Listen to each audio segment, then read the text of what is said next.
But not only are we hearing that he was grading women differently, but also that he was rude to women and that he, quote, had a sexist attitude.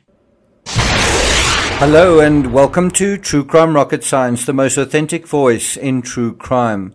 According to Ashley Banfield, Kohberger was being investigated by Washington State University for his role as a teaching assistant when the crime happened. Now, I have been trying to get hold of the document that she's been referring to, and it's not available anywhere, and that is always a problem. She does refer to sources, and I do regard Banfield and News Nation as credible, but it is a bit problematic that we do not see this document. It has been referenced with a timeline, and that does seem to give it some veneer, certainly of credibility, but it would really be good to see the document ourselves. If we accept it, and I think probably we should, because we know about bad Teachergate, we know what Hayden Stinchfield said, this only deepens our sense of Kohberger's social death.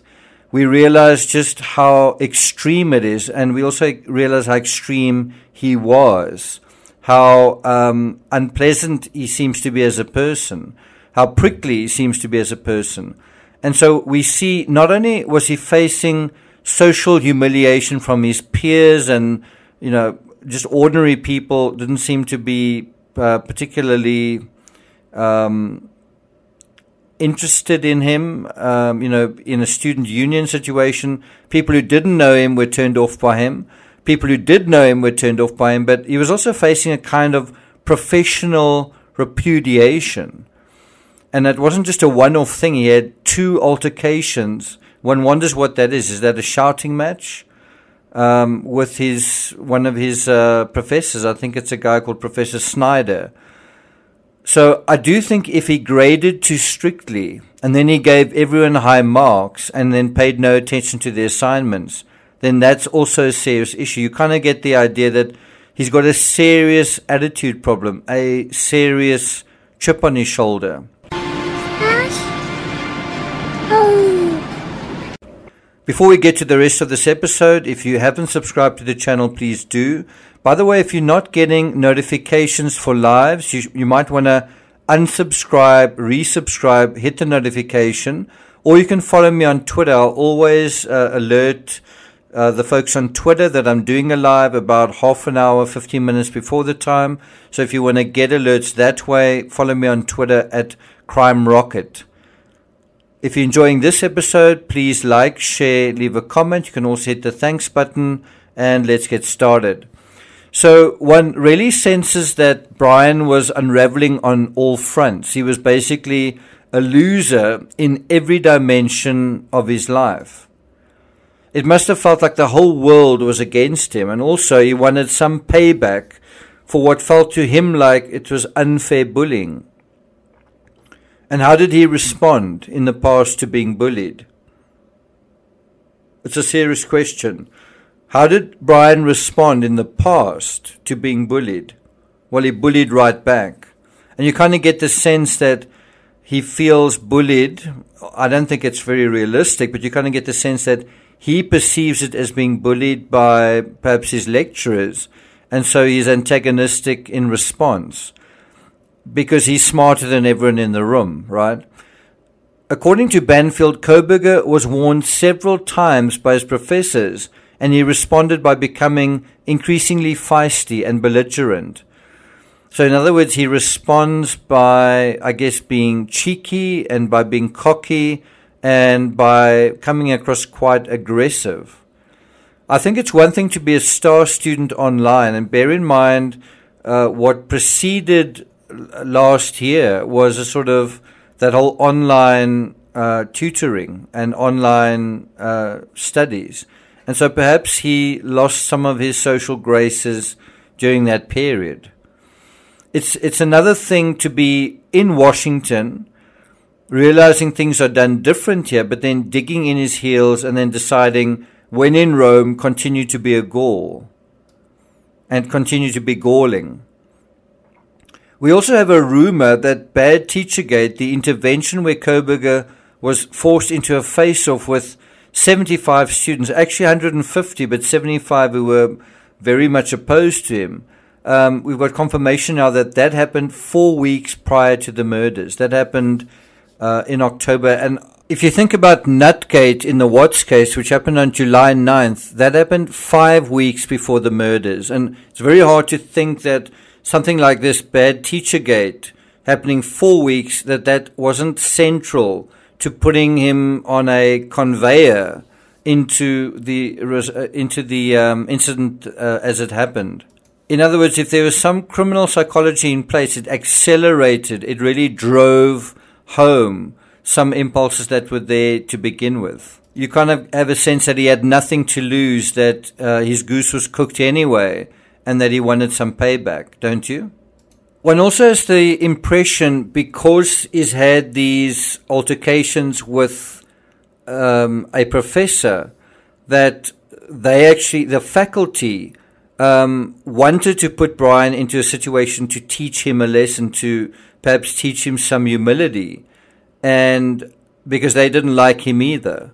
And according to his termination letter, Brian had a sexist attitude towards females he interacted with, and that he also graded female students differently to men. One wonders whether he had some sort of cynical plan with regard to that, whether the idea was to grade them poorly, then they come to him wanting wanting some kind of explanation, and that then leads to an interaction, and perhaps he thought he could use that to sort of broker some sort of sexual favor. Maybe that is his sort of attitude, and his maybe he had kind of a strategic approach to being in the university setting in that sense. So you sort of got the feeling when Kohberger arrived in Washington, as I say, with a huge chip on his shoulder, he sullied his relationships with literally everyone around him. And then he went over to the University of Idaho and did the same thing there as well. By November, he was so embittered and arrogant that he felt he had a bone to pick with literally everyone. And then that is what this crime seems to be, is Brian picking a bone with everyone. He wanted to cut through the fabric, the sort of warm and fuzzy fabric. He wanted to cut through that and teach them a lesson and prove how smart he was in his own little sort of game. And so he settled on the funhouse as a proxy for getting everyone back. Doesn't it seem that way? What happened to Brian was personal. It was personal, but it wasn't personal in terms of the victims. And in that sense, it was a symbolic crime. It's hard for me to imagine all of this couldn't have happened without a behind-the-scenes drug addiction. The strange behavior within the class setting at Washington State University, it's hard to believe that that's not taking place without some kind of drug aspect. Kohberger comes across not as merely delusional, but deceitful. But also, you get the idea that no one was more deceived about himself and his place in the world than Brian. And no one gets to that level of out-of-your-skull fucked upness than on drugs. No one gets to that level of being sort of whacked out and just totally out of line, out of sync, than if you're on drugs. And as Brian's downward spiral continued, as it worsened, he likely became an increasingly heavy user, and the temptation for payback likely escalated in leaps and bounds, especially those long hours where he was awake by himself. What was he doing? What was he thinking? Brian's behavior, allegedly within the crime scene, and I've said this before, isn't that of a cool, calculated criminal genius, but an idiot high on his own hubris, in my opinion.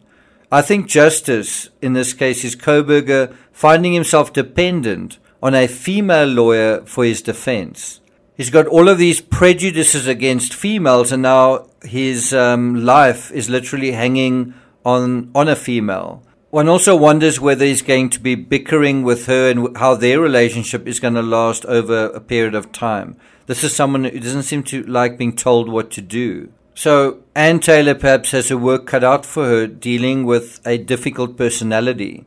I also want to apologize for not being very prolific on YouTube the last while. There's been a power failure. It lasted 14 hours. And that does make it difficult to do what I'm trying to do. Anyway, the power is back on for now. Take care, and I'll see you guys next time.